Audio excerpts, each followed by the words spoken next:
Kriptovaliutos šaus į viršų ir niekas to nesustabdys, o tu dar turi laiko užsidirbti. 2024 metais balandžio mėnesį įvyks Bitcoin padalinimas, angliškai tai vadinama Bitcoin halving. Ar tai reiškia, kad visi esantys bitkoinai bus padalinti per pusę? Ne, tai reiškia, kad bus iškasama dvigubai mažiau bitkoinų. Tai man tada ir skirtumą, nes aš nekasu kriptovaliutų. Nesvarbu, ar tu kasi ar nekasi, tu privalai apie tai žinoti, nes padalinimas yra vienas lengviausių būdų užsidirbti. Tokia proga pasitaikydavo tik kas keliarius metus ir neaišku, ar dar tai bus ateityje. Turiu omeny, padalinimai niekur nedings, bet neaišku, kokio dydžio kainos svyravimai bus prieš juos ir po. Norėčiau, kad ir man kas būtų anksčiau paaiškinęs prieš buvusius padalinimus, kaip viskas vyksta ir kokia logika už to slypi. Todėl būtent tokį video ir darau, kur padėsiu tau viską suprasti ir pasakysiu, ką daryti toliau. Pradedam labai supaprastintai ir nuo pat pradžių, kad viskas būtų aiškiau. Palyginsiu bitkoinus su nekilnojamu turtu. Tarkim, bitkoinai yra namai. Kuo daugiau žmonių nori nusipirkti namą, kainos labiau auga, o kai daugiau žmonių nori parduoti nekilnojamą turtą, kainos krenta. Paklausos ir pasiūlos principas. Viskas labai paprasta. Kiekvieną dieną statybų įmonė stato naujus namus. Tas pats vyksta ir su bitkoinais. Kiekvieną dieną mineriai iškasa naujus bitkoinus. Rinka su tuo jau apsipratusi ir kaina į tai tiesiog nereaguoja. Yra įvairaus tipo nekilnojamo turto pirkėjų. Vieni perka namus savo, kad juos įgyventi, tai būtų paprasti žmonės perkantis bitkoinus, ir yra įmonės, kurios perka nekilnojamo turtą, kad iš jo uždirbtų nuomojant kitiems. Tai būtų tolygų bankams, kurie investuoja į BTC už savo klientus. Dabar įsivaizduokit situaciją. Didžiausios pasaulyje įmonės tokios kaip Amazon, Apple ir Tesla paskelbė apie savo planus ateiti nekilnojamo turto rinką ir pirkti namus nuomai.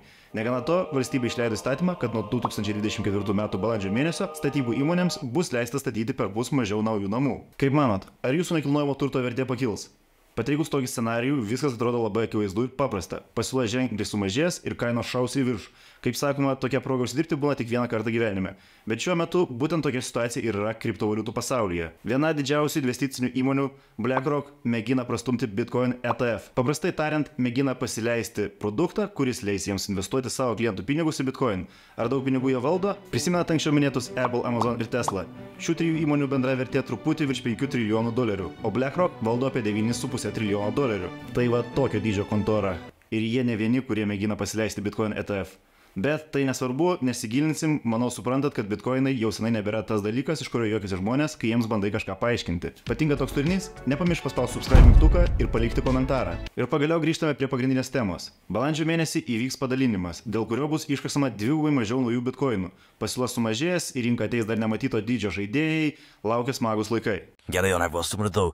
Jis tai skamba labai gražiai, bet niekas neaišku, kaip čia bus. Sutinku, kad dar gali būti visko.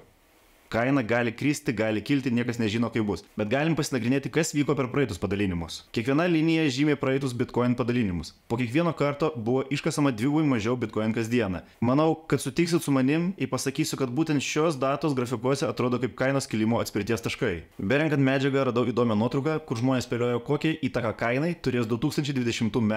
Bitcoinų padalinimas. Na, kadangi gyvenam ateityje, puikiai žinom, kur judėjo kaina toliau. Besiremiant informaciją, kurią pateikiau, tau galėjo atsirasti nenumaldomas noras nusipirkti bitkoinų, bet nežinai, ar būtent dabar tinkamas metas. Yra vienas labai paprastas metodas – nepulk iš karto pirkti už visus pinigus. Pasirink, kokią sumą nori investuoti ir tarkim pirk už 100 eurų kiekvieną mėnesį. Kartais nusipirksi už pigiau, kartais už brangiau, bet kai matysi savo kainos vidurkį, visada būsi laimingas, kad nesi tas, kuris dėl noro greičiau investuoti, pirk už visus pinigus aukščiausiam taške ir dabar nebežino, ką daryti. Kai nusipirksi kriptovaliutų, tau reikės kažkur saugiai jas laikyti. Todėl patariu pasižiūrėti video, kur aš aptariu kelias kripto piniginės.